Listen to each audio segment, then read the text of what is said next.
jogo importante no domingo, né? E dessa vez o Juventude conseguiu ter uma semana praticamente cheia para fazer esse treinamento. O quanto isso foi importante, até mesmo pelos desfalques que vai ter para essa partida e também o retorno, né? Tanto do Marlon como também do Paulinho Mocelin. Como é que foi essa semana de trabalho e já tem definido aí a equipe do Juventude? Bom dia. Uma semana importante, né? Acho que nós conversamos bastante, né? Discutimos em vídeo, discutimos no próprio campo, né? Trabalhamos bastante a parte ofensiva, de terminar jogadas, corrigimos algumas coisas. Ainda temos 2 dias ainda, né? Que ainda a gente vai dar uma atençãozinha à bola parada. A gente tem voltas importantes, mas tem perdas significativas também. Mas faz parte do Campeonato Brasileiro. Quando a gente monta um elenco, você tem que montar sabendo que isso vai acontecer. São jogos intensos, jogos em cima do outro, e as lesões, as suspensões, elas acontecem. Né? Bom ter o Marlon de volta, né? Voltou bem, deve iniciar. A gente ainda está num processo de observar a recuperação dele para ver como é que ele está, para a gente não se arriscar de novo, né? Mas se tiver tudo bem, inicia a partida. A volta do Mocelin também é importante. O restante não deve mudar muita coisa, né? A gente tem alguns jogadores que ainda estão entregues ao departamento médico, que a gente espera uma definição. Então a equipe não deve mudar muito com a entrada desses 2 atletas. Eduardo, o Juventude tem se mostrado uma equipe muito corajosa, jogando dentro de casa, também fora de casa, com linhas altas, muita intensidade.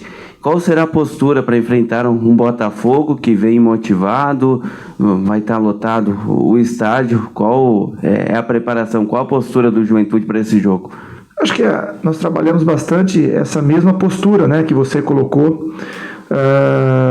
Demos uma atenção, nós vamos pegar um ambiente muito favorável ao adversário, né, um estádio cheio, né, e a parte psicológica ela vai fazer a diferença, né, de você saber entender o ambiente, a hora de marcar, a hora de atacar, a hora de subir uma pressão, a hora de esperar um pouquinho mais. É um time muito técnico, né, com jogadores com poder de definição muito grande, né? Mas a gente, né, não pode mudar a nossa postura, a gente tem que saber a hora de colocá-la, mas a postura é a mesma, né? Nós trabalhamos alguns detalhes, a gente tem tomado gols né, não tem muito o que explicar. O último gol que a gente tomou, né, os gols contra o Bragantino, nós trabalhamos bastante a bola parada, né, para que a gente possa não tomar gol, né, e a gente está com um contra-ataque também muito rápido. Na hora de precisar marcar sem a bola, a gente também está com uma chegada boa. A gente, né, colocou bastante isso para a gente poder conseguir o resultado. Citaste da entrada do Marlon e a volta do Mocelin, e como é que vai se funcionar essa posição na frente, e também a situação do Pita, né, que nos 2 últimos jogos foi titular e o Bueno acabou entrando na última partida. Como é que está pensando também essa situação do 9? Então, a gente tem o Pita, tem o Bueno, tem o Vitor, fez uma semana muito boa, né? A gente busca, a gente vai encaixar muito o que a gente pensa com o adversário, né? O que nós vamos precisar contra o Botafogo é um atacante de muita velocidade à frente, né? Uma equipe que ela esmaga o adversário, né? Ela tenta encurralar o adversário, não vamos precisar de uma saída rápida, né? Então a gente tem aí características dos 3 que a gente pode utilizar. O Pita fez um bom jogo, né? O Vitor vem treinando bem, e o Bueno é um dos jogadores que a gente aguarda um pouquinho o retorno do departamento médico. Ele tem algumas dores no posterior da coxa, né, e a gente vai esperar um pouquinho, mas deve iniciar o Pita, né, pelo que a gente tá lendo, deve ser o Pita e o Marlon ali na frente, né, sem problema nenhum, né. A gente aguardar um pouquinho mais a esses 2 dias, ver como é que vai responder o departamento médico, mas não deve fugir disso. Eduardo, o caso do setor ofensivo, né? A gente fala desse time corajoso, com atitude, né? Que domina o adversário, mas falta aquele finalzinho, aquele gol, aquela parte final. E tu falaste, inclusive, que foi trabalhada essa parte ofensiva, né, do Juventude. Quais os pontos principais que tu pode dizer disso, da avaliação que tu teve até mesmo das outras partidas, para organizar da melhor maneira possível e que esses 3 pontos e a primeira vitória do Juventude aconteça contra o Botafogo? Olha, primeiro é passar confiança a eles. Acho que é o primeiro ponto, né, de confiança. O segundo ponto é eles se anteverem aos nossos movimentos, né? Às vezes essa bola está passando, né, e a gente só vai reagir quando essa bola chega, né? E a gente treina diariamente, vocês acompanharam alguns treinamentos nossos, né? As mesmas bolas que a gente perdeu são as bolas que a gente treina diariamente. Então, às vezes a gente criou um jogo aqui muito rápido, com uma chegada à frente muito rápida, né? E você às vezes tem que estar proativo a isso, você tem que estar se preparando a isso, não ser reativo, né? Então a gente tem trabalhado bastante isso, de uma colocação melhor, uma leitura melhor, né? Entender melhor o nosso jogo para você se posicionar na área. Posicionando bem, as coisas vão acontecer, né? A gente perdeu alguns gols por não estar com o corpo arrumado, né? E a jogada, 5 segundos antes, ela se desenhou que ela ia cair ali, né? E a gente só reagiu quando essa bola chegou. Então é muito disso, a gente trabalhou, preparou, né? Se vocês observarem bem, a gente conseguiu uma coisa difícil que poucos times no Campeonato Brasileiro têm. A gente preenche a área, a gente está sempre com 3, 4 jogadores dentro da área, né? Então todos eles têm que estar atentos, sabendo o que vai acontecer e proativos, né? E pronto para poder finalizar. Então, às vezes nos primeiros jogos a gente se assustou um pouquinho com essa bola chegando num volume muito alto ali, e às vezes a gente, como eu disse, a gente só reagiu a isso, né? E você tem que estar preparado a essa bola. A gente trabalhou muito isso repetidamente, né? Acho que esse trabalho de terminar é repetição, e com repetição vem a confiança, né? E a gente buscar levar isso para o jogo. Eduardo, você fala também bastante em efetividade, né? Foi até a pergunta da colega, mas o Juventude nos últimos jogos também vem levando gols. No Brasileiro levou 7 gols, levou gols em todos os jogos. Como é que foi trabalhado isso? E outra situação também, o Juventude teve expulsões nos últimos jogos, né? Como também foi trabalhado sobre isso, sobre como é difícil, né? A equipe perder um jogador, jogar com um atleta a menos durante o jogo. Acho que você fez 2 perguntas, mas a verdade é uma só, né? Acho que tudo isso gera os gols, né?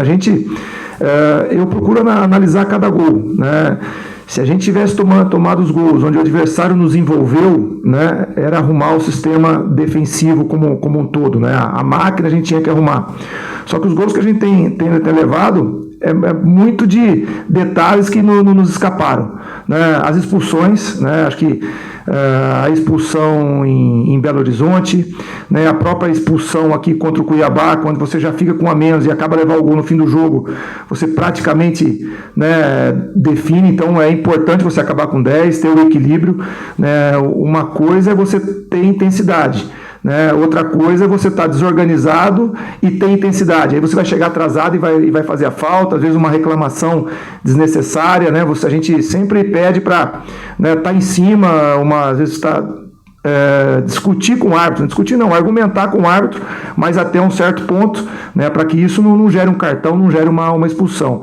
Acho que você tem que acabar com 11, né?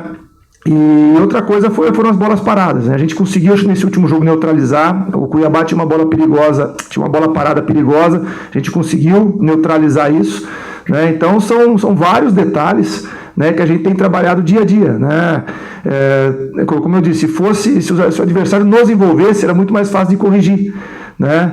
Então agora são detalhes que estão nos escapando, e a gente tem em conversas, em treinamento, procurado bloquear isso. Acho que a bola parada foi um posicionamento que a gente conseguiu corrigir. Acho que as coisas, né, a tendência é que se estabilize, que já não tome mais gols.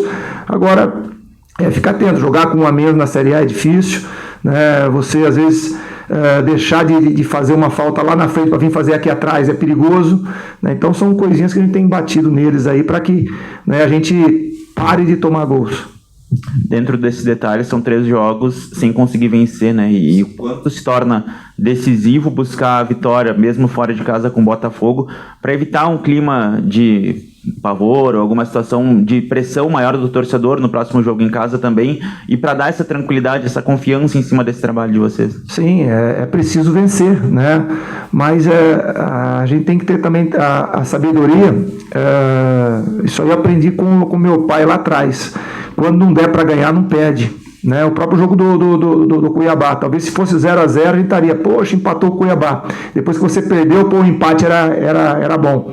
Então assim, é um jogo difícil que a gente vai pro Rio, o Botafogo vem motivado, tem uma equipe muito qualificada, e como a gente fez até agora, nós vamos buscar os 3 pontos.